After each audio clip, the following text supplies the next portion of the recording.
So next up, we've got a wonderful speaker. It's Josh Clement, who is the head of business development at Jiminny. He's going to be talking about how traditional KPIs are holding back the growth of your BDR teams. Bit controversial. So he's going to be covering development of teams at scale. What do you do when your metrics drop, and assessing the issue?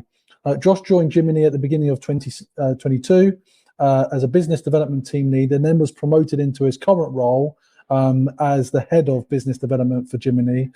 He's also a dedicated mentor working alongside Trainio to develop the next generation of SDRs. Super excited to have him up. Josh, the stage is yours. Thank you, James. Good afternoon, everybody. So first of all, my talk, I want to start by breaking it up into three pieces. First thing we'll talk about is the story where we were at as a BDR team about 9 months ago. Then we'll talk about some of the things I seen and saw as a new leader, and some of the KPIs I was looking at that actually wasn't empowering my team to be the best version of themselves, and what we changed, and where the current situation where we're at now. So last year, this was, let's say, it was middle of Q2, right? We had quite a new BDR team. We had one SDR who had been there for just over a year, and BDRs who'd never been in the role before. And my first job as a new leader, I was trying to figure out, okay, what KPIs, what activity metrics should I start putting in, so the guys can know what's expected of them coming in, right? So I read all the books, and I tried to figure it out, and then I came up with a good proposal, and it worked, right, to begin with, because it helped set a standard for the guys that are North Star to work towards. But as we were finding, as the team was starting to grow and get more experience, and we brought on other people, what we're finding is actually the typical KPIs, the metrics that we looked at, weren't matching up the results that we expected it to find, or I expected it to find. And it wasn't until it dawned on me, probably going into middle of Q3 now, one of my top reps said to me, Josh, the KPIs, what you're set, I know I'm not hitting them, but here's the results I have, and actually I don't really care about them, to be fair. And it's like, wow, okay, that kind of hit me, because I was like, okay, is there something that I'm doing wrong? Is there something that I'm missing? So spent the next couple of weeks just trying to figure out whether or not the metrics that I put in were the right ones. And I missed my first big mistake, was not using the data I was getting to help the team and inform and build out a coaching plan for them. Yeah. So what we did was we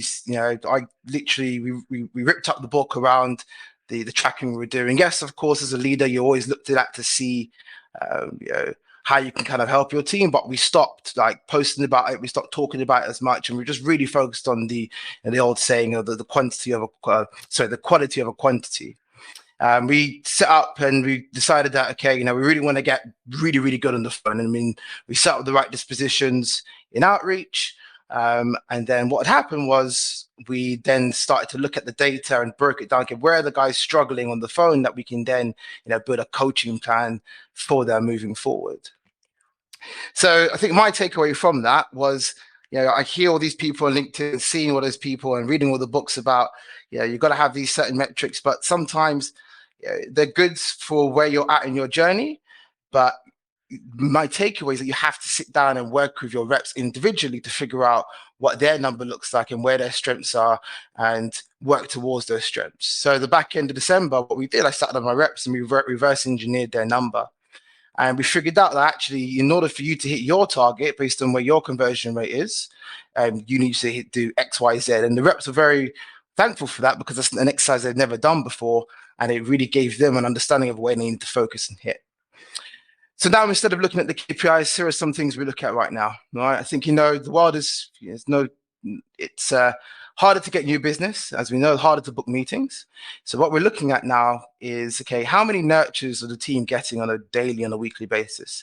We've got the old-fashioned whiteboard in the office. We huddle around that every 9 a.m. where we get our engaged accounts, our nurtures on that board, and we're tracking to see those, because that's going to help us build our pipeline over the next few months, right?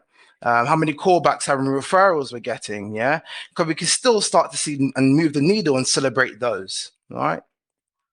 One of the things that we are trying to do that internally as well is probably a good takeaway for everyone here is, you know, look at and see, besides the dials and the calls and the LinkedIn and the emails you're sending, if you've got a platform that allows you to listen back to your calls, just go and look and see, what the top reps, how many calls they're listening back to, how many calls are they coaching, right? And one of the things we did coming into this year was upping that as a metric, because we figured out that actually the best reps are the ones who listen back to their own calls, are the ones who coach other people, and are the ones that encourage that amongst the team. And ever since we got rid of those and looking at it day to day and week to week as a team, we've seen collaboration improve in the business. We're shouting out and doing best practices all the time.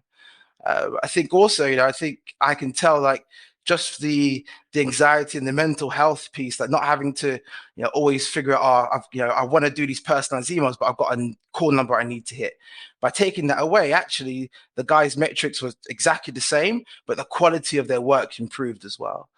So I think my takeaway for everyone here is, depending, these metrics are important, but there are other things that you can look at to see you can get the best out of your team. All right.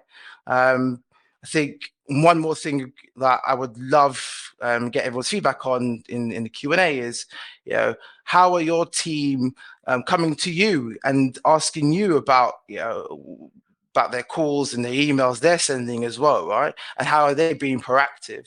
One of the biggest things as a BDR right now is, like I said, it's so easy to book meetings, but we need to focus on that developer piece of the business development role.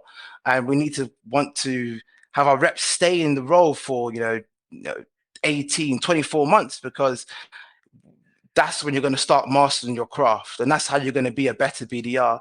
And I'm starting to think that if we start to not focus too much on the activity and more focus on the quality and helping our reps be the best version of themselves, we're going to get people who want to stay in the role for as long as they possibly can. Thank you so much, guys. Josh, thank you for that. And I love and share your philosophy around people being the best version of themselves.